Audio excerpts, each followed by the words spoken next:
அப்துல் கலாம் அவர்கள் இறந்து போகும்போது ராமேஸ்வரம் போறதுக்கு அம்மையார் ஜெயலலிதா அவர்களுக்கு உடம்பு சரியில்லை.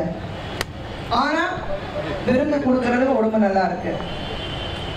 மக்களுடைய பிரச்சனைகள் என்ன இருக்கு அது கேட்கறதுக்கு உடம்பு சரியில்லை. பத்திரிகையாளர் சந்திக்கிறதுக்கு உடம்பு சரியில்லை. ஏன் இதே பத்திரிகையாளர்கள் கிட்ட நான் கேட்கிறேன், 4 வருடத்துக்கு முன்னாடி அம்மையார் ஜெயலலிதா ஆட்சிக்கு வரும்போது என்ன சொல்லியிருந்தாங்க? வாரம் வாரம் உங்களை எல்லாரும் சந்திப்பே சொல்லியிருந்தாங்க. எத்தனை வாரம் கடந்தது? இது வரைக்கும் சந்திச்சாங்களா? இது வரைக்கும் ஒரு பேட்டி கொடுத்தாங்களா? இது வரைக்கும் பத்திரிகையாளர்கள் சந்திச்சு அவங்க நீங்க கேட்கிற கேள்விகளுக்கு பதில் கொடுத்திருக்காங்களா? எப்படி சென்ட்ரல் பிஜேபி பொறுத்த வரைக்கும் வெறும் ஜும்லா.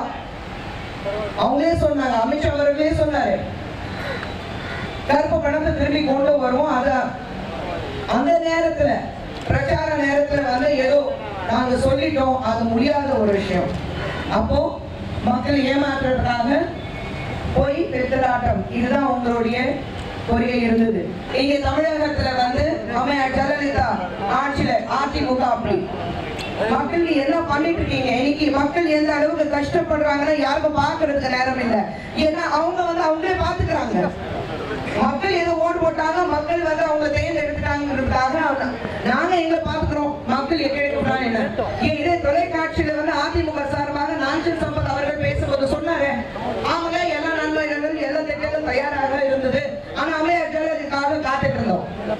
7 மாதங்களாக அம்மையார் ஜெயலலிதா அவர்கள் வெளியில வந்ததும் ஒரு பேர் மட்டும்தான் வெளியில வந்தாங்க. ஆனா அந்த நேரத்தை கூட நாங்க எந்த நல்ல திட்டம் கொடுக்க மாட்டோம். என் அம்மையார் ஜெயலலிதா அவர்களுக்கு காத்துட்டு இருந்தோம். நான் கேட்கிறேன், இதே அம்மையார் ஜெயலலிதா அவர்கள் இப்போ சுப்ரீம் கோர்ட்ல கர்நாடகா கவர்மெண்ட் அப்பீல் பண்ணிருக்காங்க. மறுபடியும் அம்மையார் ஜெயலலிதா அவர்களுக்கு நீங்க தண்டனை வந்துச்சுன்னா மறுபடியும் மக்களுக்கு நல்லது நீங்க செய்ய மாட்டீங்களா? அவங்க 7 வருஷத்துக்கு அப்புறம் வந்தாலும் 7 வருஷமா நீங்க அப்படிதான் உட்காருவீங்களா? அடுத்த வருஷம் இன்னும் 8 மாதம் தான் இருக்கு. 8 மாதத்துக்கு அப்புறம் கோர்ட்டு தீர்ப்பு சொல்றதோ இல்ல மக்கள் தீர்ப்பு சொல்ல போறாங்க, அது தெரியதான் வரப்போகுது. ஏன்னா இன்னைக்கு தமிழ்நாட்டுல வாழ்ற ஒவ்வொரு மக்கள், ஒவ்வொரு மனிதன், ஒவ்வொரு உண்மையான தமிழன் இன்னைக்கு சொல்லிக்கிறது ஒரே விஷயம், போதும், ஜெயலலிதாவோட ஆட்சி காலம் போதும், அதிமுக ஆட்சி காலம் போதும், எங்களுக்கு மாற்றங்கள் வேணும். அந்த மாற்றம் காங்கிரஸ் ஆளுங்க மட்டும்தான் தர முடியும். அந்த உறுதியில இருக்காங்க. இந்த நம்பிக்கை நாங்க காப்பாற்ற போறோம்.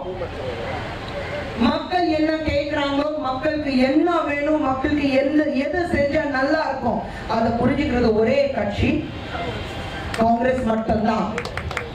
அதிமுக காரங்களும் எனக்கு நல்ல மெசேஜ் அனுப்புறாங்க. ஏன்னா நான் அவங்களுக்கு பதில் கொடுத்தது ஒண்ணுதான், நாகரிகம்னா எங்க அம்மா எனக்கு சொல்லி கொடுத்தாங்க. அன்பார்ச்சுனேட்லி உங்க அம்மா உங்களுக்கு நாகரிகம் சொல்லி கொடுக்கல. நாங்க அந்த கீழ்த்தனமா போய் உங்களுக்கு பதில் கொடுக்க முடியாது.